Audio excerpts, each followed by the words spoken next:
Welcome back, everybody, to episode 5 of Sip Read Repeat. I am your host, D. James, aka King Echo. And last we left off, Amy had just covered her and Nick's first fight. At least I assume it's their first fight. And Nick had just finished the press conference with Amy's family. And we are picking up right after that. As always, I got my Bev. Liquid Death once again. Like I said, I'm obsessed with this stuff, man. It's really good sparkling water. This one's called Squeezed to Death, and by the color, I assume it's orange flavored. Sit back, relax, grab your drink, and I'll take it from here.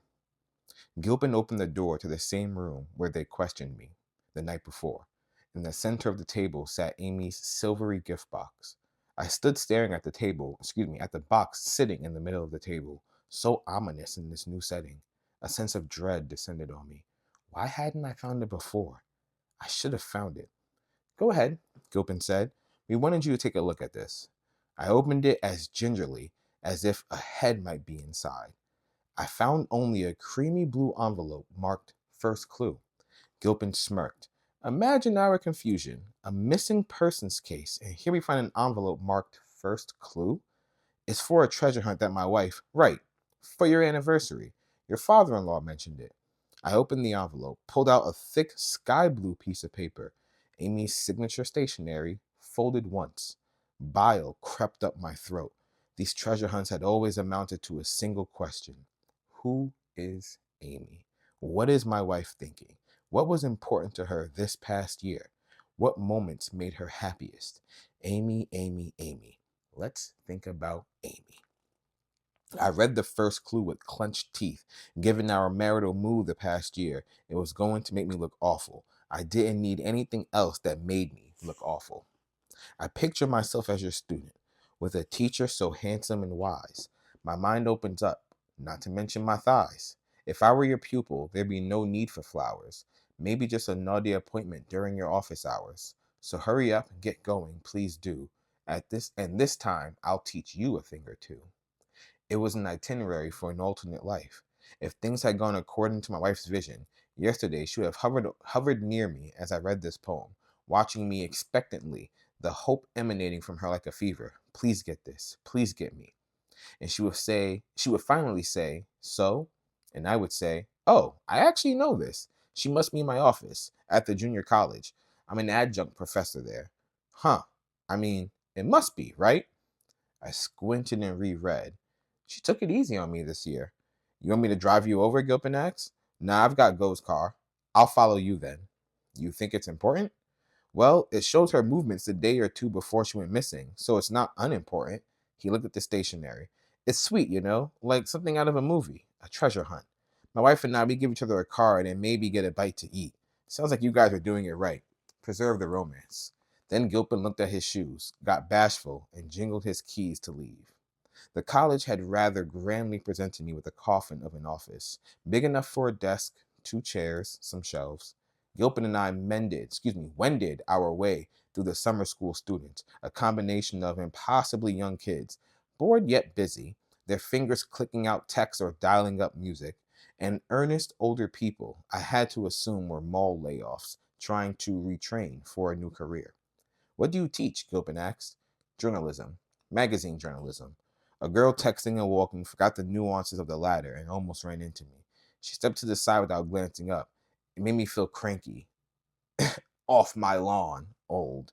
I thought you didn't do journalism anymore. He who can't do, I smiled. I unlocked my office, stepped into the clothes smelling, dust moated air. I'd taken the summer off. It had been weeks since I'd been here. On my desk sat another envelope marked Second Clue. Your key always on your keychain? Gilpin asked. Yep. So Amy could have borrowed that to get in? I tore down the side of the envelope. Amy have a spare at home. Amy made doubles of everything. I tended to misplace keys, credit cards, cell phones, but I didn't want to tell Gilpin this. Get another baby of the family jab. Why?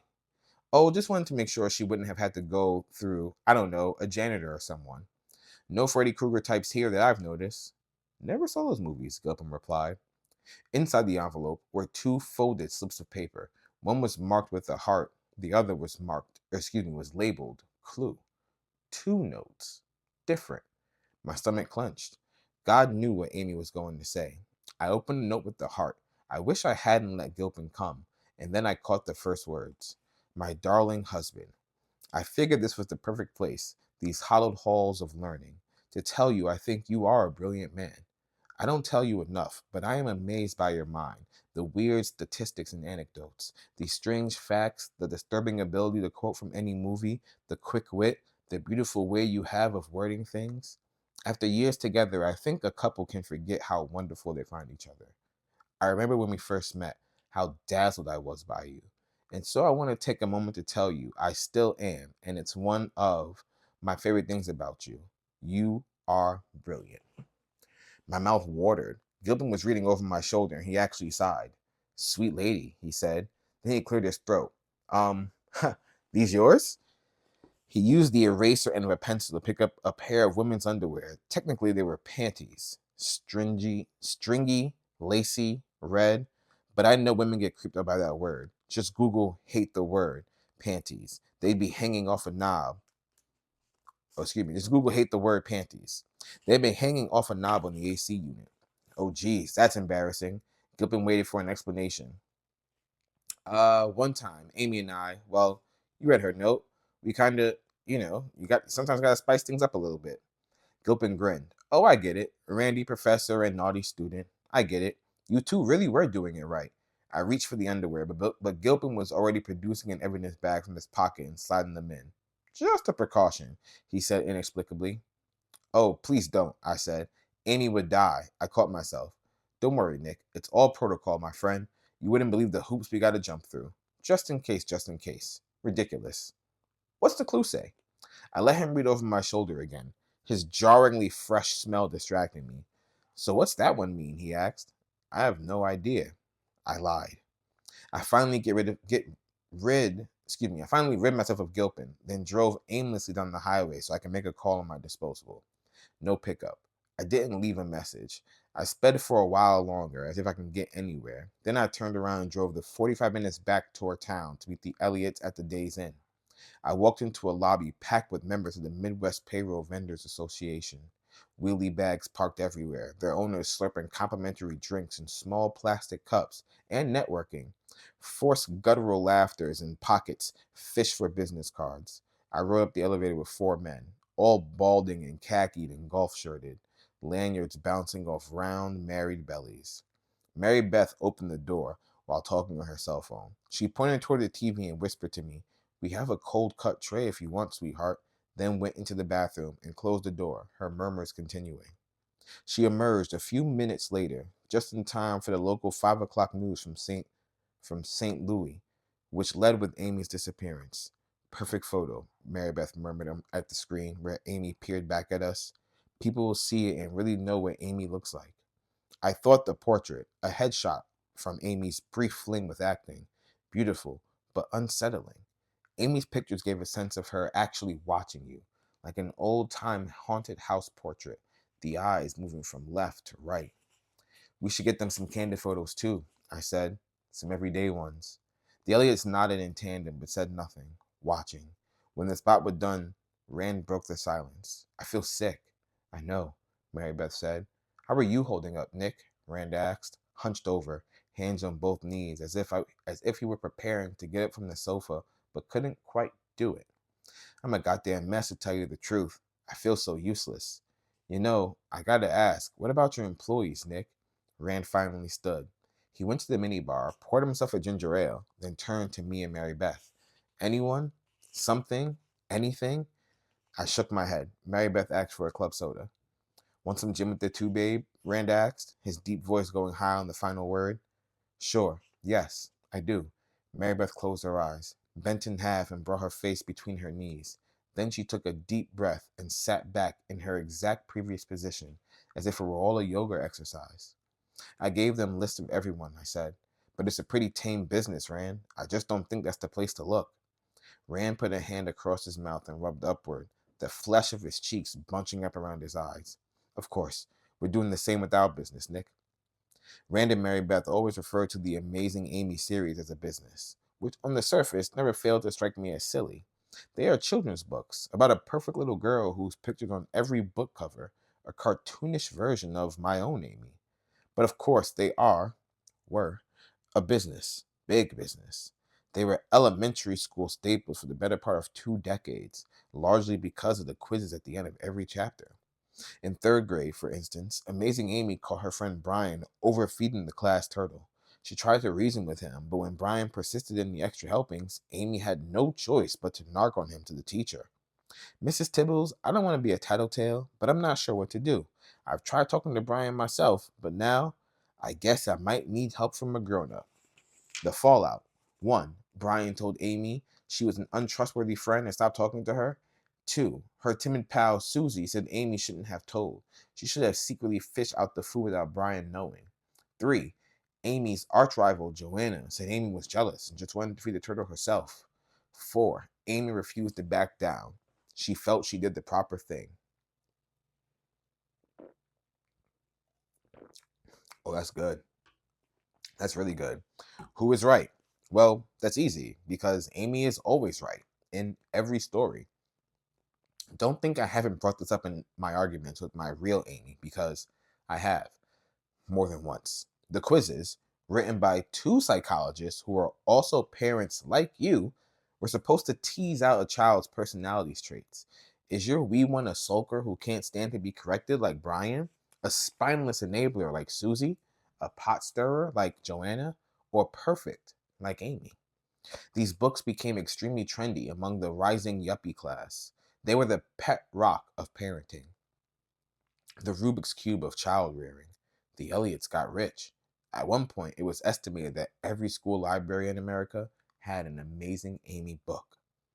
Do you have worries that this might link back to the Amazing Amy business? I asked. We do have a few people we thought might be worth checking out, Rand began. I coughed out a laugh. Do you think Judith Viorst kidnapped Amy for Alexander so he wouldn't have any more terrible, horrible, no good, very bad days? Rand and Mary Beth turned matching surprised, disappointed faces towards me. It was a gross, tasteless thing to say. My brain had been burping up such inappropriate thoughts at inopportune moments. Mental gas I couldn't control. We call that word vomit. Or intrusive thoughts. Like I'd stared internally, singing the lyrics to Boney Maroney whenever I saw my cop friend. She's as skinny as a stick of macaroni. My brain would bebop as Detective Rhonda Boney was telling me about dragging the river for my missing wife. Defense mechanism, I told myself. Just a weird defense mechanism. I'd like it to stop. I rearranged my leg delicately, spoke delicately, as if my words were an unwieldy stack of fine china. I'm sorry. I don't know why I said that. We're all tired, Rand offered. We'll have the cops round up Viorst, Marybeth tried, and that bitch Beverly Cleary, too. It was less a joke than a pardon. I guess I should tell you, I said. The cops. It's normal in this kind of case to look at the husband at first. I know, Rand interrupted. I told them they're wasting their time.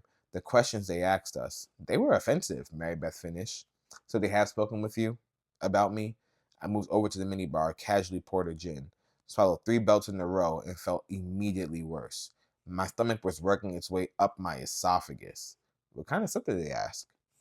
Have you ever hurt Amy? Has Amy ever mentioned you threatening her? Mary Beth ticked off. Are you a womanizer? Has Amy ever mentioned you cheating on her? Because that sounds like Amy, right? I told them we didn't raise a doormat. Rand put a hand on my shoulder. Nick, what we should have said first of all is, we know you would never ever hurt Amy. I even told the police, told them the story about you saving the mouse at the beach house, saving it from the glue trap. He looked over at Mary Beth as if she didn't know the story, and Mary Beth obliged with her rapt attention. Spent an hour trying to corner the damn thing, and then literally drove the little rat bastard out of town. Does that sound like a guy who would hurt his wife? I felt a burst of intense guilt, self-loathing. I thought for a second I might cry finally. We love you, Nick, Rand said, giving me a final squeeze. We do, Nick, Mary Beth echoed. You're our son, so we are so incredibly sorry that on top of Amy being gone, you have to deal with this cloud of suspicion. I didn't like the phrase cloud of suspicion. I much preferred routine investigation or a mere formality. They did wonder about your restaurant reservations that night, Mary Beth said, an overly casual glance. My reservations? They said you told them your reservations at Houston's, but they checked it out and there was no reservation. They seemed really interested in that. I had no reservation and I had no gift. Because if I planned on killing Amy that day, I wouldn't have needed reservations for that night or a gift I'd never need to give her. The hallmarks of an extremely pragmatic killer. I am pragmatic to a fault. My friends could certainly tell the police that. No, no, I never made reservations. They must have misunderstood. I'll let them know. I collapsed on the couch across from Mary Beth. I didn't want Rand to touch me again. Oh, okay, good, Mary Beth said. Did you get a treasure hunt this year? Her eyes turned red again. Before, yeah, they gave me the first clue today. Gilpin and I found the second one in my office at the college. I'm still trying to figure it out. Can we take a look? My mother-in-law asked. I don't have it with me. I lied.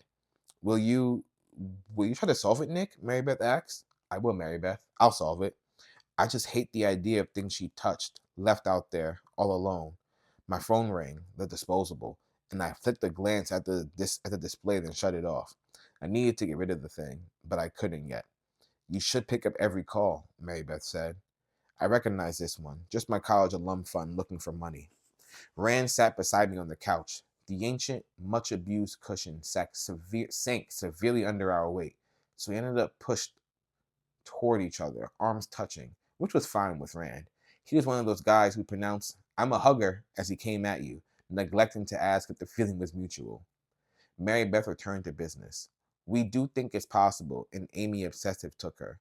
She turned to me, as if pleading a case. We've had him over the years. Amy had been fond of recollecting stories of men obsessed with her. She described the stalkers in hushed tones over glasses of wine at various periods during our marriage. Men who were still out there, always thinking about her and wanting her. I suspected these stories were inflated. The men always came off as dangerous to a very precise degree.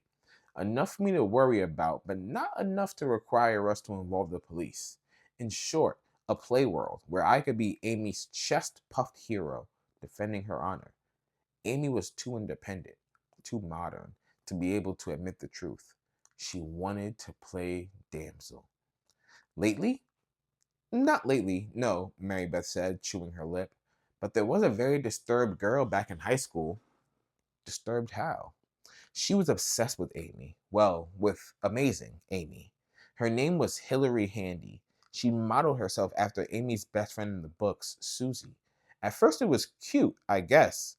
And then it was like that wasn't good enough anymore. She wanted to be amazing Amy, not Susie the sidekick. So she began imitating our Amy. She dressed like Amy, she colored her hair blonde, she'd linger outside our house in New York. One time, I was walking down the street and she came running up to me, this strange girl, and she looped her arm through mine and said, I'm going to be your daughter now. I'm going to kill Amy and be your new Amy. Because it doesn't really matter to you, does it? As long as you have an Amy. Like our daughter was a piece of fiction she could rewrite. We finally got a restraining order because she threw Amy down a flight of stairs at school, Rand said. Very disturbed girl. That kind of mentality doesn't go away. And then Desi, Mary Beth said. And Desi, Rand said. Even I knew about Desi. Amy had attended a Massachusetts boarding school called Wickshire Academy. I had seen the photos. Amy in lacrosse skirts and headbands, always with autumn colors in the background, as if the school were based not in a town, but in a month. October. Desi Collins attended the boys' boarding school that was paired with Wickshire. In Amy's stories, he was a pale, romantic figure, and their courtship had been on the boarding school variety. Chilly football games and overheated dances, lilac corsages and rides in the vintage Jaguar. Everything a little bit mid-century. Amy dated Desi quite seriously for a year, and she began to find him alarming. He talked as if they were engaged. He knew the number and gender of their children. They were going to have 4 kids, all boys, which sounded suspiciously like Desi's own family. And when he brought his mother down to meet her, Amy grew queasy at the striking resemblance between herself and Mrs. Collins. The older woman had kissed her cheek coldly and murmured calmly in her ear, Good luck. Amy couldn't tell if it was a warning or a threat. After Amy cut it off with Desi, he still lingered around the Wickshire campus, a ghostly figure in dark blazers, leaning against wintry, leafless oak trees. Amy returned from a dance one February night to find him laying on her bed, naked, on top of the covers, groggy from a very marginal pill overdose. Desi left the school shortly after, but he still phoned her, even now, and several times a year sent her a thick, padded envelopes that Amy tossed unopened after showing them to me. They were postmarked St. Louis, 40 minutes away. It's just a horrible, miserable coincidence, she told me. Desi had the St. Louis family connections on his mother's side. This much she knew, but didn't care to know more. I picked through the trash to retrieve one, read the letter, sticky with Alfredo sauce, and it had been utterly banal. Talk of tennis and travel and other things preppy. Spaniels. I tried to picture this slender dandy, a fellow in bow ties and tortoiseshell glasses, busting into our house and grabbing Amy with soft manicured fingers, tossing her in the trunk of his vintage roadster and taking her antiquing in Vermont. Desi. Could anyone believe it was Desi? Desi lives not far away, actually, I said. St. Louis. Now, see, Rand said, why are the cops not all over this? Someone needs to be, I said. I'll go. After the search here tomorrow. The police definitely seem to think it's close to home, Mary Beth said. She kept her eyes on me one beat too long, then shivered, as if shaking off a thought. Amy Elliott Dunn, August 23rd, 2010. Diary entry. Summer, birdies, sunshine. I spent today shuffling around Prospect Park, my skin tender, my bones brittle. Misery battling. It is an improvement since I spent the previous 3 days in our house in the same crusty pajama set, marking time until 5 when I could have a drink, trying to make myself remember the suffering in Darfur, put things into perspective, which I guess is just further exploiting the people of Darfur. So much has unraveled this past week. I think that's what it is, that it's all happened at once, so I have the emotional bends. Nick lost his job a month ago. The recession is supposed to be winding down, but no one seems to know that. So, Nick lost his job. Second round of layoffs, just like he predicted, just a few weeks after the first round. Oops, we didn't fire nearly enough people. Idiots. At first, I think Nick might be okay. He makes a massive list of things he's always meant to do, some of his tiny stuff. He changes watch batteries and resets clocks. He replaces a pipe beneath our sink and repaints all the rooms we painted before and didn't like. Basically, he does a list of things over. It's nice to take some actual do-overs when you get so few in life. And then he starts on bigger stuff. He reads War and Peace. He flirts with taking Arabic lessons. He spends a lot of time trying to guess what skills will be marketable over the next few decades. It breaks my heart, but I pretend it doesn't for his sake. I keep asking him, are you sure you're okay? At first, I try it seriously, over coffee, eye contact, my hand on his. Then I try it breezily, lightly, in passing. Then I try it tenderly in bed, stroking his hair. He has the same answer always. I'm fine. I don't really want to talk about it. I wrote a quiz that was perfect for times. Or, excuse me, I wrote a quiz that was perfect for the times. How are you handling your layoff? A. I sit in my pajamas and eat a lot of ice cream. Sulking is therapeutic. B. I write nasty things about my boss online, everywhere. Venting feels great. C. Until a new job comes along, try to find useful things to do with my newfound time, like learning a marketable language or finally reading War and Peace. It was a compliment to Nick. C was the correct answer, but he just gave a sour smile when I showed it to him. A few weeks in, the bustling stopped. The usefulness stopped, as if he woke up one morning under a decrepit, dusty sign that read, why fucking bother? He went dull eyed. Now he watches TV, surfs porn, watches porn on TV. He eats a lot of delivery food, the styrofoam shells propped up near the overflowing trash can. He doesn't talk to me. He behaves as if the act of talking physically pains him, and I am a vicious woman to ask him of it. He barely shrugs when I tell him I was laid off last week. That's awful. I'm sorry, he says. At least you have your money to fall back on. We have the money. I liked my job, though. He starts singing, You Can't Always Get What You Want, off key, high pitched, with a little stumbling dance, and I realize he is drunk.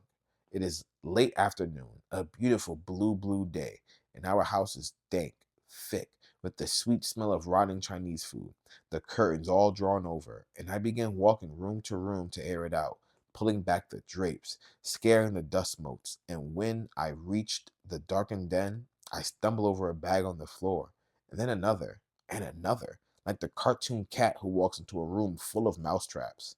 When I switch on the lights, I see dozens of shopping bags, and they are from places laid off people go to. They are high-end men's stores, the places that hand tailor suits, where salespeople carry ties individually. Or excuse me, maybe I read it wrong. I laid up. Excuse me. When I switch on the lights, I see dozens of shopping bags, and they are from places laid off people don't go. My bad. Blah, blah, blah, blah. They are the high-end men's stores, the places that hand tailor suits, where salespeople carry ties individually, draped over an arm, to male shoppers nestled in leather armchairs. I mean, the shit is bespoke. What is all this, Nick? For job interviews, if anyone ever starts hiring again. We need it so much. We do have the money. He smiles at me grimly, his arms crossed. Do you at least want to hang them up? Several of the plastic coverings have been chewed apart by Bleecker. A tiny mound of cat hair, or excuse me, a tiny amount of cat vomit lays near one $3,000 suit. A tailored white shirt is covered in orange fur where the cat has napped. Not really. Nope, he said. He grins at me. I have never been a nag. I have always been rather proud of my unnagginess, so it pisses me off that Nick is forcing me to nag. I am willing to live with a certain amount of sloppiness, of laziness, of the lackadaisical life. I realize I am more type A than Nick, and I try to be careful not to inflict my neat, freaky to-do list nature on him. Nick is not the kind of guy who is going to think to vacuum or clean out the fridge. He truly doesn't see that kind of stuff. Fine. Really, but I do like a certain standard of living. I think it's fair to say the garbage shouldn't literally overflow, and the plate shouldn't sit in the sink for a week with smears of bean burrito dried on them. That's just being a good grown up roommate. And Nick's not doing anything anymore, so I have to nag, and it pisses me off. You are turning me into what I never been and never wanted to be, a nag, because you are not living up to your end of a very basic compact. Don't do that. It's not okay to do. I know that losing a job is incredibly stressful, and particularly for a man. They say it can be like a death in the family, and especially for a man like Nick, who has always worked. So I take a giant breath, roll my anger up into a red rubber ball, and mentally kick it out into space. Well, do you mind if I hang these up? Just so they stay nice for you? Knock yourself out. Kissing her layoffs. Isn't that sweet? I know we are luckier than most. I go online and check my trust fund whenever I get nervous. I never called it a trust fund before Nick did. It's actually not that grand. I mean, it's nice. It's great. $785,404 that I have in savings thanks to my parents. But it's not the kind of money that allows you to stop working forever, especially not in New York. My parents' whole point was to make me feel secure enough so I don't need to make choices based on money, in schooling, in career, but not so well off that I could be tempted to check out. Nick makes fun, but I think it's a great gesture for parents to make, and appropriate considering they plagiarized my childhood for the books. But I'm still feeling sick about our layoffs, when my dad calls and asks if he and mom can stop by. They need to talk with us. This afternoon, now, actually, if it's okay. Of course it's okay, I said, and in my head I think, cancer, cancer, cancer. Oh, that's terrifying. That's a scary thought. While we're on it, fuck cancer. But I'm still feeling sick. Oh, sorry. My parents appear at the door, looking like they've put up an effort. My father is thoroughly pressed and tucked and shined, impeccable, except for the grooves beneath his eyes. My mother is in one of her bright purple dresses that she always wore to speeches and ceremonies, back when she got those invitations. She says the color demands confidence of the wearer. They look great, but they seem ashamed. I usher them off to the sofa, and we all sit silently for a second. Kids, your mother and I, we seem to have. My father finally starts and stops to cough. He places his hands on his knees, his big knuckles pale. Well, we seem to have gotten ourselves into one hell of a financial mess. I don't know what my reaction is supposed to be. Shocked, consoling, disappointed. My parents have never confessed any troubles to me. I don't think they've had many troubles. The fact of the matter is, we've been irresponsible, Mary Beth continues. We've been living the past decade like we were making the same kind of money we did for the previous 2 decades, and we weren't. We haven't made half that, but we were in denial. We were optimistic, may be a kind of way to put it. We just kept thinking the next Amy book would do the trick, but that hasn't happened. And we kept making bad decisions. We invested foolishly. We spent foolishly. And now we're basically broke, Rand says. Our house, as well as this house, it's all underwater. I thought, assumed, they bought this house for us outright. I had no idea they were making payments on it. I feel a sting of embarrassment that I am sheltered, as Nick says. Like I said, we made some serious judgment errors, Mary Beth says. We should write a book, Amazing Amy and the Adjustable Rate Mortgage. We would flunk every quiz. We'd be the cautionary tale. Amy's friend, Wendy, wants it now. Hairy head in the sand, Rand adds. So what happens next? I ask. That is entirely up to you, my dad says. My mom fishes out a homemade pamphlet from her purse, and sets it on the table in front of us. Bars and graphs and pie charts created on their home computer. It kills me to picture my parents squinting over the user's manual, trying to make their proposition look pretty for me. Mary Beth starts the pitch. We wanted to ask if we could borrow some money from your trust while we figure out what to do with the rest of our lives. My parents sit in front of us like two eager college kids hoping for their first internship.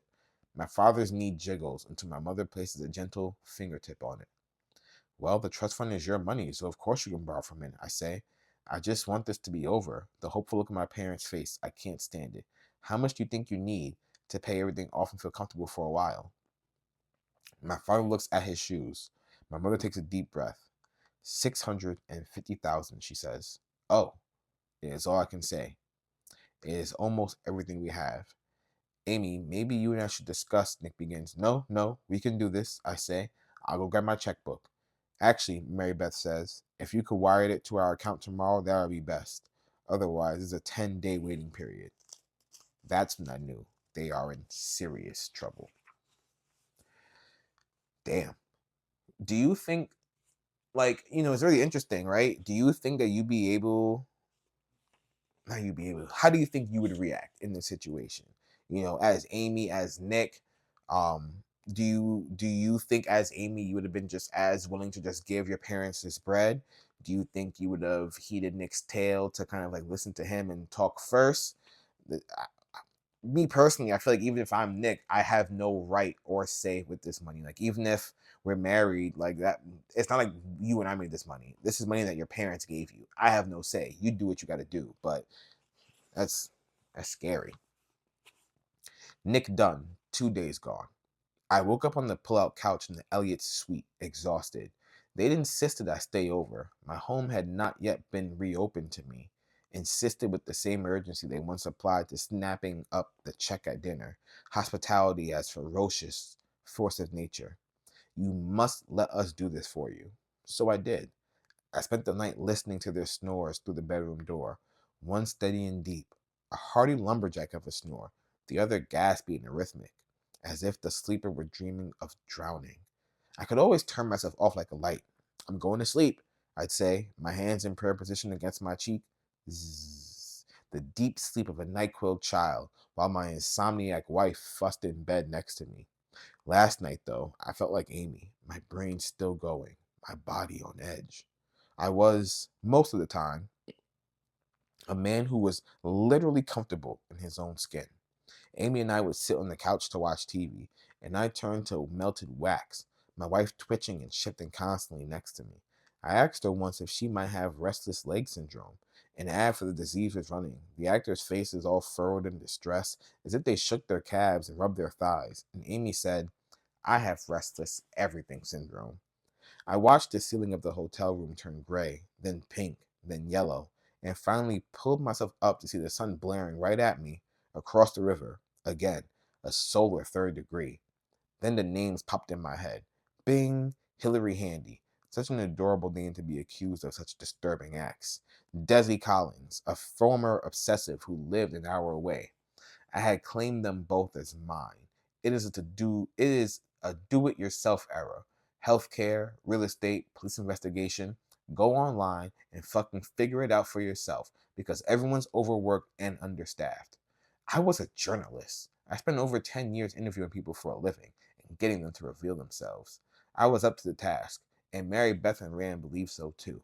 I was thankful they let me know I was still in their trust, the husband under a wispy cloud of suspicion. Or do I fool myself to use the word wispy? The Days Inn had donated an underused ballroom to serve as the Fine Amy Dunn headquarters. It was unseemly, a place of brown stains and canned smells, but just after dawn, Mary Beth said about Pygmalion it? I've never heard this word. Pygmalion? That's a. I'm gonna look that shit up later. Pygmalioning it, vacuuming and Santa wiping, arranging bulletin boards and phone banks, hanging a large headshot of Amy on one wall.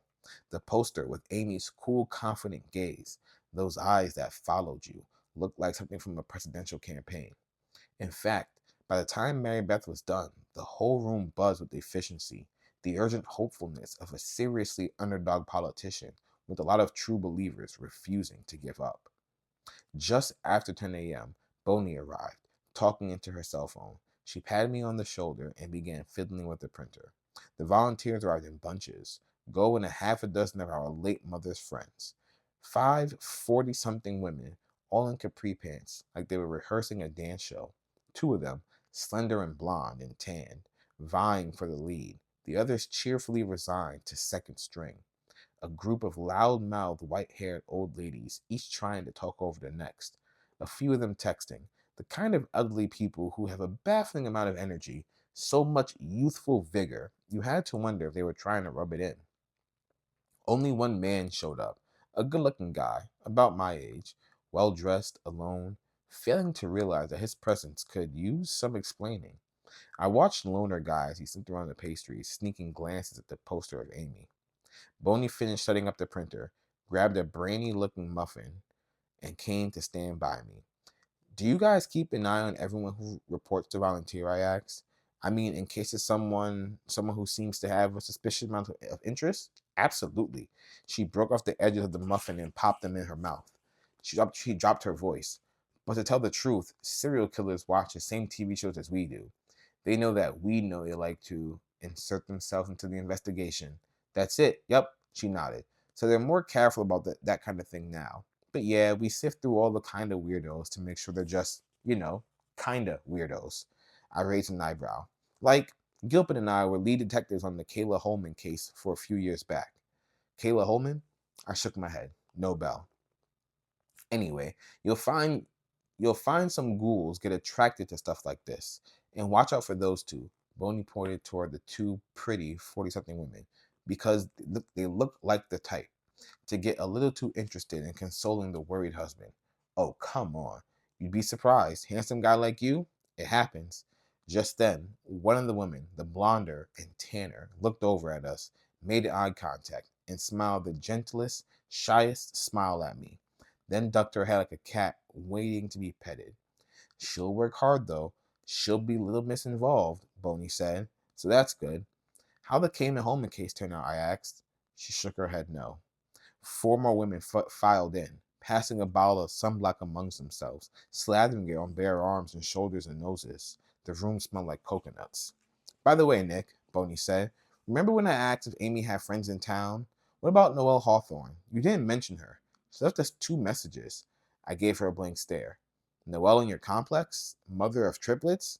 No, they aren't friends. Oh, funny. She definitely seems to think they are. That happens to Amy a lot, I said. She talks to people once and they latch on. It's creepy. That's what her parents said.